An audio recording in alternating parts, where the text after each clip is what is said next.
सबों को जय मसीह की। परमेश्वर ने मुझे आप सबों के सामने यहाँ पे खड़ा किया, उसके लिए मैं परमेश्वर को बहुत बहुत धन्यवाद देती हूँ। परमेश्वर ने मुझे यहाँ पे एक गवाही के रूप में यहाँ पे आपके सामने खड़ा किया, अपना टेस्टिमनी शेयर करने के लिए, अपना गवाही आपके बताने के लिए।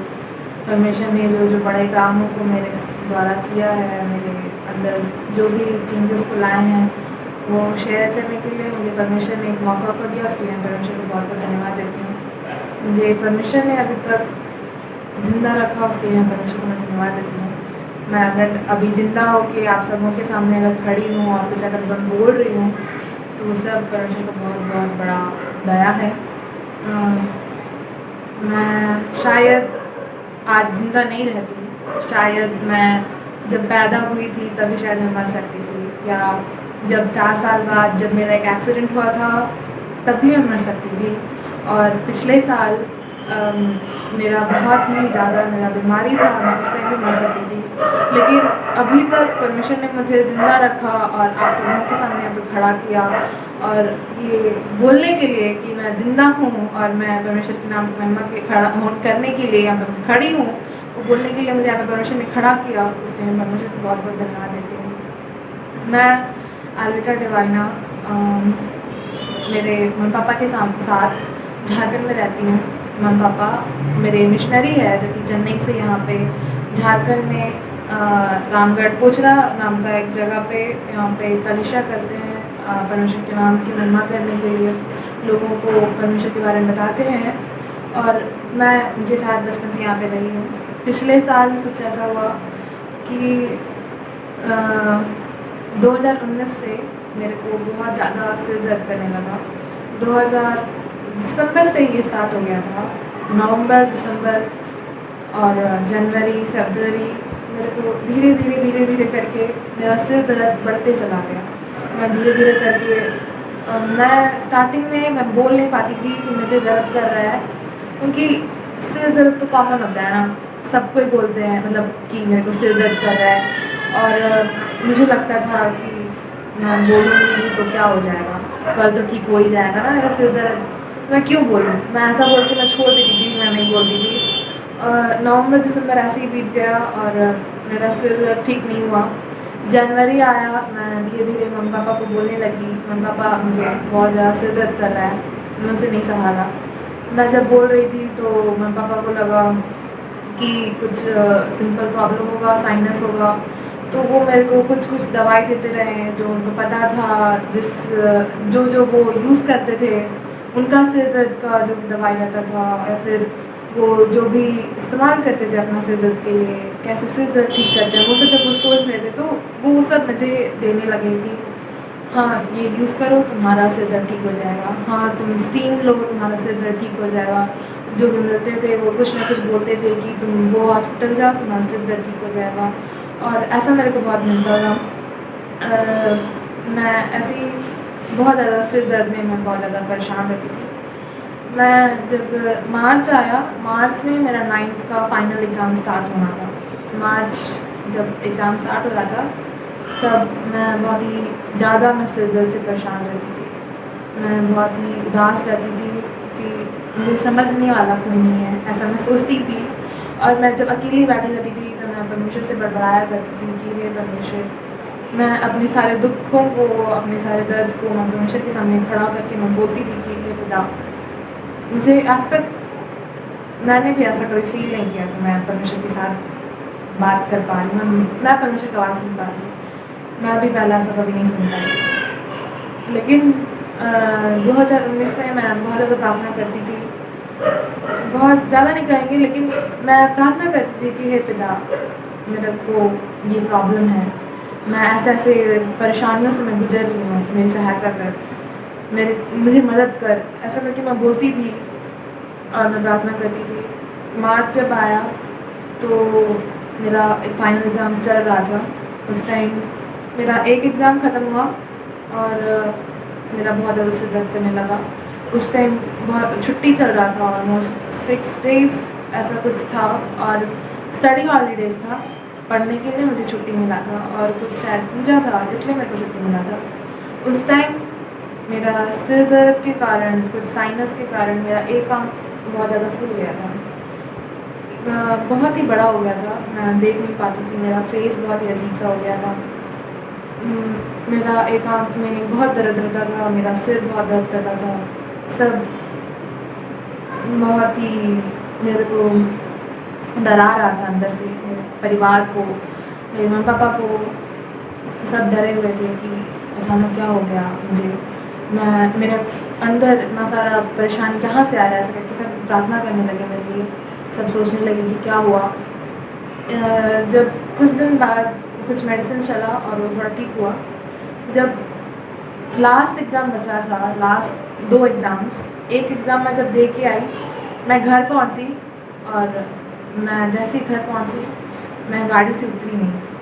मैं अपने पापा की कार से आई थी, मैं कार से उतरी नहीं, मेरे पापा जो मेरे को लेने आए थे, वो पापा उतरे और घर में गए और मैं पापा को बोली कि मुझे नींद आ रहा है, मैं यहाँ पे सो रही हूँ।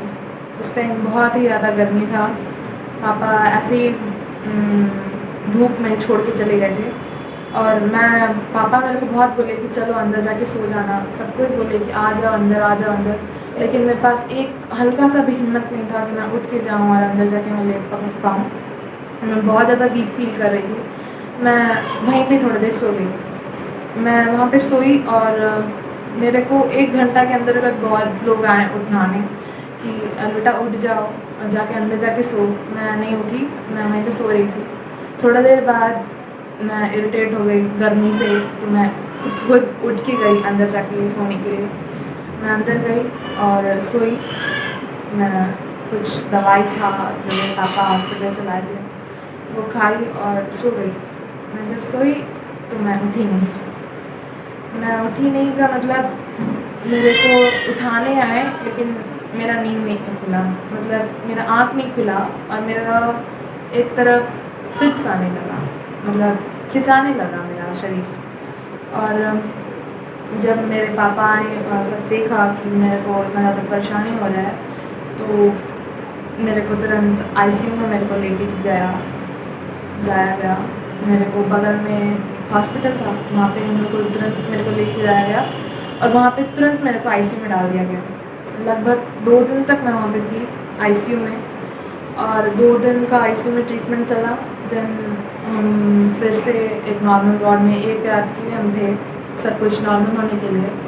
1 रात वहाँ पे रहने के बाद मैं वापस आई और एक दिन नॉर्मल थी, ठीक था सब कुछ, लेकिन अगला दिन फिर से मेरे को वही प्रॉब्लम आने लगा, फिर से बहुत ज़्यादा सिर दर्द करने लगा, बहुत मेरे को परेशानी आने लगी और सब मेरे लिए प्रार्थना करने लगे। चेन्नई के लोग, पापा के पास्टर्स लोग, जितने भी लोग थे सब प्रार्थना करने लगे, लेकिन कुछ हो नहीं रहा था। मुझे बहुत ही अजीब सा लग रहा था, बहुत सिर दर्द करना, फीवर आना, मतलब जो भी खा रही थी वो सब अंदर नहीं टिकना, मेरा सब वॉमिट हो जाना। उस टाइम सब डरे हुए थे, ये कह सकते हैं कि सब डरे हुए थे, क्योंकि ऐसा वक्त में शायद सब कोई डरता हो। उस टाइम एक समय आया अप्रैल में, मार्च आखिरी में, मेरा एक हाथ और एक पैर काम करना बंद कर गया था। ऑलमोस्ट सब कुछ, मेरा एक हाथ बिल्कुल नहीं समझ में आता था कि वो कहाँ है। अगर मैं एक साइड लेटी हुई हूँ तो मुझे दूसरे हाथ से उसको पता करना पड़ता था कि वो कहाँ है मेरा हाथ। मुझे एक हाथ से लेके आना पड़ता था कि अच्छा ये है मेरा हाथ, ऐसा करके मुझे लाना पड़ता था। तो उस वक्त फिर से मैं बेहोश हो गई एक दिन। तो मेरे मम्मी पापा लोग मेरे को तुरंत यहाँ से रांची करके एक जगह है, वहाँ पे मुझे लेके गए और वहाँ पे एक हॉस्पिटल था, वहाँ पे मुझे फिर से आईसीयू में लेके जाया गया। वहाँ पे मेरा एमआरआई हुआ और मेरा ब्रेन में बहुत सारा एब्सेस है करके बोला गया। वो आज तक नहीं पता चला कि वो एब्सेस क्या था, इसलिए था, क्या था वो पता नहीं चला, लेकिन वहाँ पे ये दिखा कि बहुत सारा छोटा एब्सेस है और एक बहुत ही बड़ा सा भी एब्सेस है, और जिसके वजह से मेरा ब्रेन में एक लाइन होता है जो कि शिफ्ट हो गया है, जिसकी वजह से मेरा एक हिस्सा भाग है और अगर वो ऐसा कुछ दिन और रहेगा तो शायद मैं मर सकती थी, मैं मर जाती। वहाँ पे एक डॉक्टर अंकल आए, वो मेरा हाथ देखे, मुझे उठा के देखे मेरा एक हाथ, एंड वो बोले कि ज़ीरो पावर, अब ये बिल्कुल काम नहीं करेगा, अब ये फिर से ये हाथ ये लड़की इस्तेमाल नहीं कर सकती। जब वो बोले मेरे मम्मी पापा सामने थे, सब डरे हुए थे कि अब क्या होगा। मम्मी बोलती है कि मैं जब अनकॉन्शियस थी, जब मैं बेहोश थी, मुझे बस हल्का हल्का ध्यान था कि मैं क्या कर रही हूँ, मुझे बस हल्का हल्का होश था जब मेरे को हॉस्पिटल लेके जाया जा रहा था। तब मैं एक वचन बोल रही थी, भजन संहिता 121 और भजन संहिता 91। मैं ये बार बार रेगुलरली बोल रही थी, और भजन संहिता 23 को भी मैं बोल रही थी, क्योंकि ये प्रॉमिसिंग वचन है। परमेश्वर ने हमसे वादा किया है कि वो हमारा चरवाहा है, वो हमारी रक्षा करेगा। अगर मैं संकट के दिन में पढ़ूंगी तो मैं किसको देखूंगी? परमेश्वर को देखूंगी। तो मेरा परमेश्वर कहाँ है? मैं ये सोच रही थी। और जब मैं हॉस्पिटल में थी तो वहाँ पे मैं आईसीयू में 18 दिन और नॉर्मल वार्ड में बाकी 14 डेज़ मैं रही, और कुछ 32 डेज़ ऐसा कुछ मैं वहाँ पे रही थी। जब मैं वहाँ पे रही थी तो एक दिन ऐसा भी आया था जब मैं सोचती थी अब मेरा जीने का क्या फ़ायदा है। मैं हॉस्पिटल में बंद हूँ इतना दिन से, बाहर क्या हो रहा है मुझे कुछ होश नहीं है कि बाहर क्या हो रहा है, कितने लोग मर रहे हैं, कितने लोग खुश हैं, मुझे कुछ नहीं पता। मैं एक कमरे में बंद हूँ और मैं अपने भैया से दूर हूँ, मेरे मम्मी पापा अलग है, मेरे मम्मी पापा साथ है, बट मुझे कुछ अच्छा नहीं लग रहा। मैं रो रही हूँ अंदर से। मैं अगर रो भी रही हूँ तो मुझे दिखाने का मन नहीं कर रहा कि हाँ मैं रो रही हूँ, मैं भी टूटी हुई हूँ। मैं एक स्माइल के साथ बोलती थी, जो कि फोर्स स्माइल होता था कि नहीं मैं ठीक हूँ, मैं नॉर्मल हूँ। मेरे से होता नहीं था, लेकिन मैं बहुत ही कोशिश करके अपना एक हाथ और एक पैर मैं हिलाने का कोशिश करती थी, मैं उठाने का कोशिश करती थी कि मैं डॉक्टर को बिलीव करवा सकूँ कि हाँ मेरा हाथ पैर ठीक है, मुझे घर जाने दो, मैं ठीक हो चुकी हूँ, मुझे घर जाने दो। ऐसा करके मैं बहुत बोलती थी। शुरू में बोला गया था कि सिर्फ तुम्हें 8 दिन रखा जाएगा, उसके बाद फिर तुम्हें भेज दिया जाएगा, लेकिन ऐसा कुछ नहीं हुआ। मुझे बहुत दिन तक रखा गया था। 8वां दिन तक मुझे बोला गया कि हाँ अब तुम्हें और थोड़ा दिन रहना पड़ेगा, 13 दिन, 15 दिन, ऐसे बढ़ता जा रहा था। मुझे बहुत, मैं अंदर से मुझे बहुत ही गुस्सा आ रहा था कि कितना दिन और कितना दिन मुझे आप लोग यहाँ पे बंद करके रखोगे। ऐसा करके मैं बहुत ही रोती थी, बहुत ही परेशान रहती थी। मेरे पापा मेरे लिए एक बाइबल ला के दी कि तुम यहाँ पे कुछ नहीं कर रही हो तो बाइबल पढ़ो। मेरा धीरे धीरे एक हाथ एक पैर मेरा धीरे धीरे ठीक होता रहा, ऑलमोस्ट ठीक हो गया एक हाथ पर एक पैर, लेकिन जो रिपोर्ट आता था वो तब भी नॉर्मल नहीं था। वहाँ पे जो रिपोर्ट आता था मेरा, वहाँ पे एब्सेस फिर भी था, लेकिन पता नहीं कैसे बाय गॉड्स ग्रेस मेरा एक हाथ और एक पैर बहुत जल्दी ठीक होने की परमिशन ने मेरा सहायता किया। मैं बाइबल पढ़ती थी रोज़, सुबह शाम, वहाँ पे बहुत ही फ्री टाइम रहता था, मैं ऐसे ही पढ़ती रहती थी। एक दिन ऐसा टाइम आया कि मैं बाइबल पढ़ रही थी और मैं रखी और मुझे बहुत ही रोना आ रहा था। मैंने कहा हे पिता, मुझे और नहीं रहना है यहाँ पे, मुझे ले चलो ना आपके साथ। अब तो मैं शायद स्पिरिचुअली भी थोड़ी स्ट्रांग होंगी, मुझे ऐसा लगता है कि मैं स्पिरिचुअली थोड़ी स्ट्रांग हूँ। मैं आपके साथ नहीं आ सकती हूँ क्या?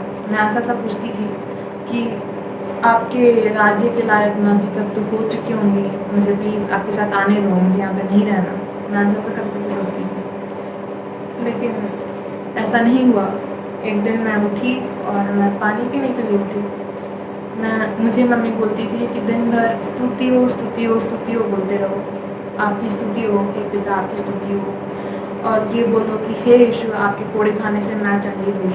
मैं ये दिन भर वो मैं बोलते रहती थी, वो मेरे मुंह में रहता था, मैं बिना कुछ सोचे वो बोलती थी। एक दिन मैं पानी पीने के लिए ऐसे ही उठी और मैं पानी पी, और मैं पी के मैं बैठी और मैं घड़ी की ओर देख रही थी।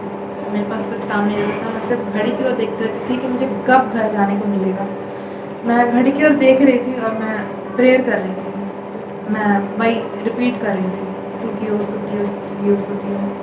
और अचानक से मुझे पता नहीं क्या हुआ, मैं आँख बंद की और मैं प्रेयर करने लगी और मुझे तब रियलाइज़ हुआ कि पवित्र आत्मा मेरे पे उतरी है। मुझे तब भी रियलाइज़ नहीं हुआ था। मैं प्रार्थना कर रही थी और मैं अचानक टंग्स में बोलने लगी, यानी अन्य भाषा में मैं बात करने लगी। और मैं जब बहुत ज़्यादा प्रार्थना करने लगी, कुछ टाइम हुआ तो मेरी मम्मी आई, मुझे व्हील चेयर पे मुझे रोज़ वॉक पे लेके जाया जाता था।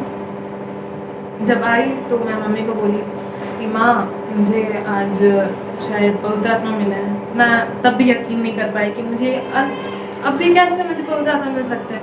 मैं ऐसा सोचने लगी, लेकिन पता नहीं कैसे परमेश्वर का बहुत ही बड़ा दया है, कह सकते हैं। मुझे उस वक्त पर, जब मैं उतना ज़्यादा टूटी हुई थी, मुझे उस वक्त पर परमेश्वर ने अपना पवित्र आत्मा से मुझे भरा और एक अलग तरह का खुशी को दिया। और उस टाइम एक चैन को दिया मेरे अंदर, एक सुकून सा मुझे एक फीलिंग को दिया। भले ही सब टूटा हुआ है मेरा, जब भले ही सब कुछ, मैं दूसरों के नज़र में मैं बीमार हूँ, मैं दुखी नज़र आ रही हूँ, लेकिन अंदर से मुझको एक खुशी को दिया परमेश्वर की। मुझे एक बिलीव को दिया कि परमेश्वर मेरे साथ है। इसलिए मैं परमेश्वर को बहुत धन्यवाद दूँगी कि अगले दिन मैं वेट नहीं कर रही थी कि मुझे अब कब से घर जाने को मिलेगा, क्योंकि अगले दिन से मैं दूसरे पेशेंट्स के लिए मैं प्रे कर रही थी। जिस रूम में मुझे रखा गया था वहाँ पे और 2 पेशेंट थे और वहाँ पे रोज़ कोई ना कोई मरता था, लेकिन मुझे ढक के रखा जाता था कि मुझे दिखाई ना दे कि वहाँ पे कोई लाश को लेके जाया जाता है।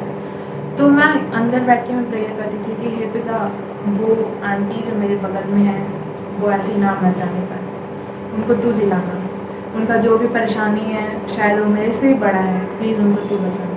वो मेरे जो ऑपोजिट में एक आंटी है उनको तू बचाना। ऐसे मैं प्रेयर करती थी। मेरी मम्मी मेरे को बोलती थी कि तुम क्यों इतना रो रही हो, तुम तो ठीक हो गई हो। इतने लोगों को तो 2 साल 4 साल लग जाता तब भी वो ठीक नहीं हो पाते। तुम्हारा 4-5 दिन में तुम्हारा एक हाथ और एक पैर जो तुम्हारा बिल्कुल काम नहीं कर रहा था कुछ काम करने लगा है। परमेश्वर को धन्यवाद दो, दूसरों के लिए प्रेयर कर। वो उस टाइम मेरे माइंड में था, लेकिन मैं उस टाइम में प्रे करने की हालत में नहीं थी। मैं बिल्कुल नहीं कर पा रही थी। बट जब पवित्र आत्मा आया, एक अलग तरह सा एक खुशी को दिया और एक बोझ को दिया कि हाँ, मुझे प्रेयर करना चाहिए। मैं वहाँ बैठ के मैं प्रेयर करने लगी दूसरों के लिए। वो लोग ठीक होने लगे, वो लोग घर जाने लगे। अंदर से लगता था कि हे पिता, वो तो मेरे बाद आए थे, फिर भी वो जा रहे हैं, लेकिन मैं अभी तक यहाँ पे क्यों हूँ, मुझे भी घर जाना है। ऐसे करके मैं बहुत बोलती थी अंदर से। एक टाइम आया, अचानक से मेरे डॉक्टर अंकल आए और वो बोले कि अरे यार बेटा, तुम यहाँ क्या कर रही हो, इतना देर भी आईसीयू में रहना अच्छी बात नहीं होती है, चलो वापस जाओ। ऐसे करके मेरे को बोले। और एक रूम वहाँ पे खाली था नॉर्मल वार्ड में, तो मेरे मम्मी पापा वहीं पे रुके हुए थे। वहाँ पे मेरे को शिफ्ट किया गया मेरे मम्मी पापा के साथ। मेरे मम्मी पापा लोग मेरे वहाँ पे ख्याल रखते थे, मेरा ध्यान रखते थे। मैं वहाँ पे रहती थी और मैं वहाँ से प्रेयर करती थी। मेरी मम्मी मेरे को सब बताती थी कि वहाँ पे इन लोगों को कोरोना हो गया है, यहाँ पे इन लोगों का ऐसा हो गया है, यहाँ पे उन लोगों का। और मैं यहाँ बैठ के उन लोगों के लिए प्रार्थना करती थी और वहाँ के लोग सब मेरे लिए प्रार्थना करते थे। तो परमेश्वर को बहुत बहुत धन्यवाद दूँगी कि परमेश्वर ने मेरे को एक ऐसा जगह पे रखा कि सब लोग मेरे लिए प्रार्थना कर पाए और इस टाइम मैं भी उन लोगों के लिए प्रार्थना कर पाई।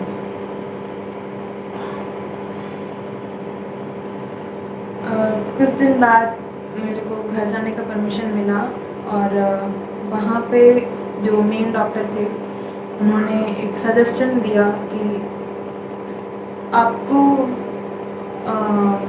यहाँ पे अगर ऑपरेशन करवाना है तो यहाँ पे करवा लीजिए, वरना आप किसी बेहतर हॉस्पिटल में जा सकते हैं।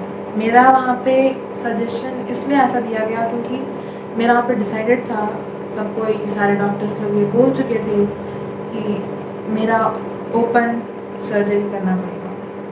मेरे को पूरा ब्रेन को ओपन करके वो सर्जरी करना पड़ेगा, वो सब निकालना पड़ेगा, ऐसा करके बोला गया था।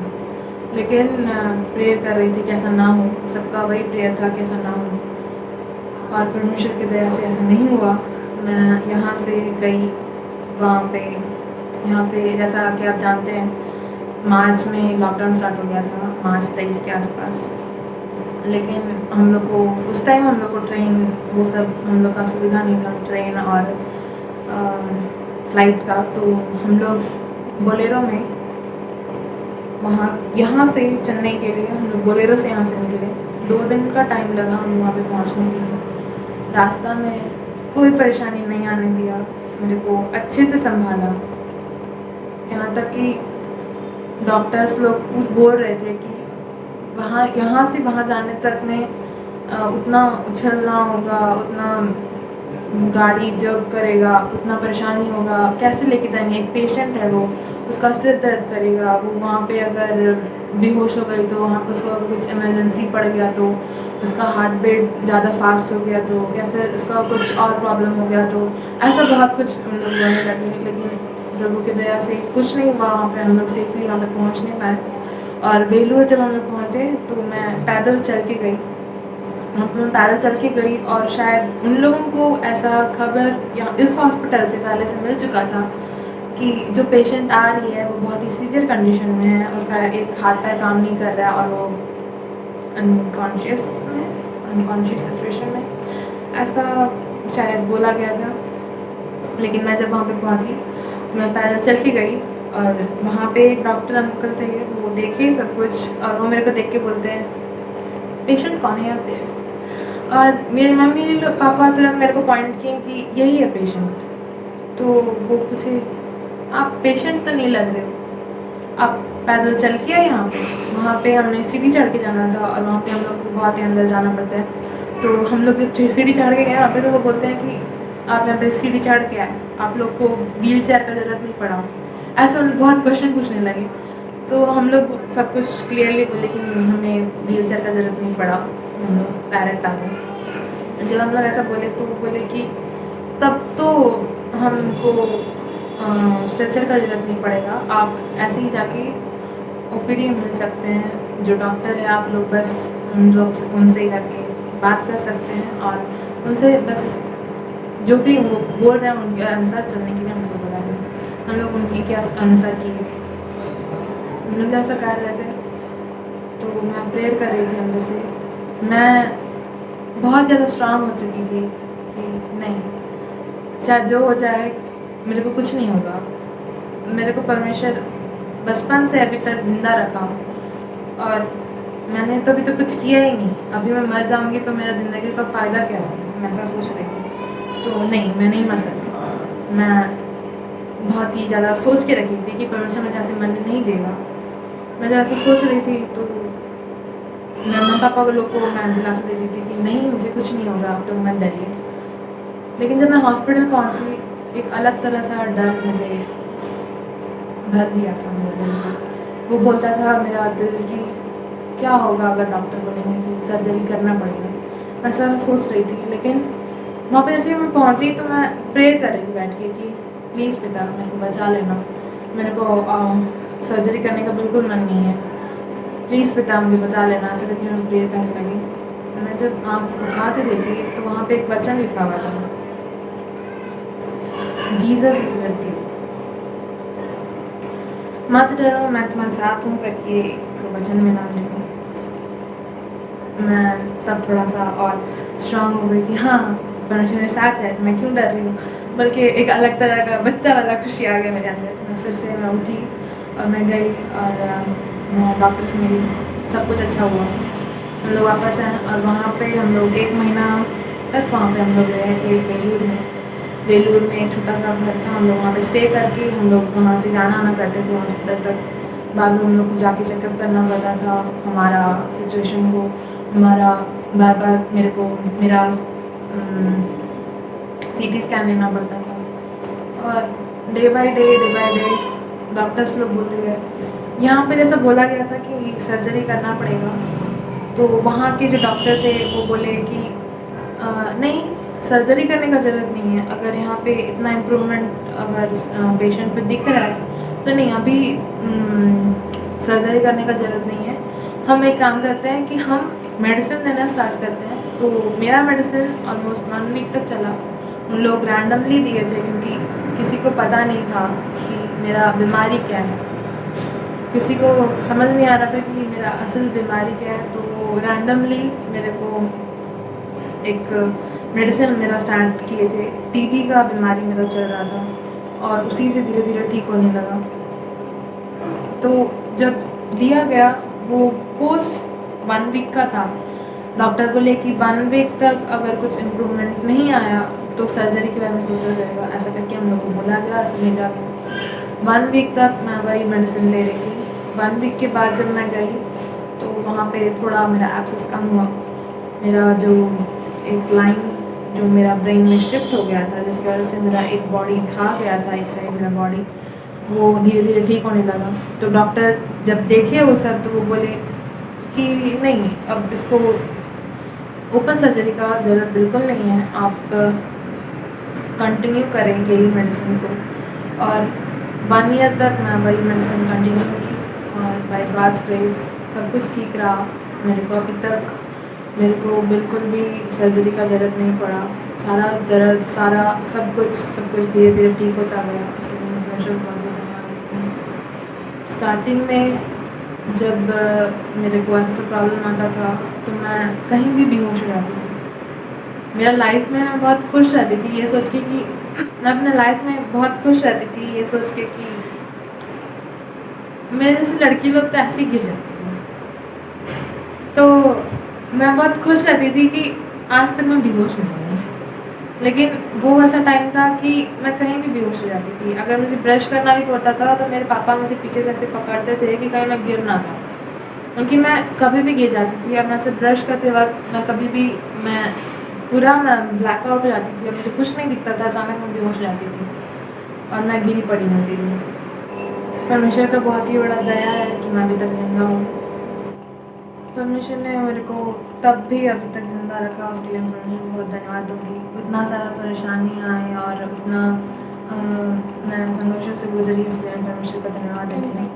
मैं वहाँ पे इस लॉकडाउन में जब कोई ट्रैवल नहीं कर पा रहा था, कोई अपना गांव से वापस कहीं भी ट्रैवल नहीं कर पा रहा था, अपना वर्क जहाँ पे करते वहाँ से घर नहीं जा पा रहे थे, उस सिचुएशन में भी परमेश्वर हम लोगों को सुरक्षित उस जगह तक पहुंचाया। मुझे अपना मुझे बहुत कुछ एक्सपीरियंस करने को मदद किया। मैं नई नई बातें सीख पाई, मैं परमेश्वर को जान पाई और मैं उनके और नज़दीक फील कर पाई। उनके आवाज़ सुनने लायक ऐसा जगह पे मुझे परमेश्वर ने मुझे खड़ा किया, उसके लिए परमेश्वर को बहुत बहुत धन्यवाद दूँगी। और इस वक्त में भी आपको मैं ज़िंदा खड़ा होकर आपके नाम की परमेश्वर का नाम की महिमा करने के लिए मेरे को परमेश्वर ने सहायता की, उसके लिए परमेश्वर को बहुत बहुत धन्यवाद देते हैं। और एक नया खुशी को मेरे परमेश्वर ने मेरे लाइफ में दिया, उसके लिए परमेश्वर को बहुत बहुत धन्यवाद देना चाहती हूँ। एक वचन है जिसमें लिखा है, क्योंकि मैं समझता हूँ कि उस समय के दुख और क्लेश उस महिमा के सामने जो हम पर प्रकट होने वाली है कुछ भी नहीं है। तो मेरे को ऐसा लगता है, मेरे को पर्सनली ऐसा फील होता है कि उस टाइम का जितना भी दुख था, मैं जब ऐसा बोल रही हूँ तो शायद आप लोग को लगता होगा कि बहुत ही दुख से गुजरी है। हाँ, वो दुख था, उस टाइम बहुत दर्द करता था, बहुत ज़्यादा मैं परेशानी में थी। लेकिन जब मैं अभी खड़ा होकर जब मैं उस बातों को सोचती हूँ तो मैं सोचती हूँ कि अच्छा हुआ कि वो सब हुआ। मेरे को जो एक्सपीरियंस मिला वो बहुत ही अच्छा हुआ कि मेरे को वो सब सिचुएशन से जाना पड़ा। ऐसे ऐसे लोगों को मेरे को देखने में मदद किया।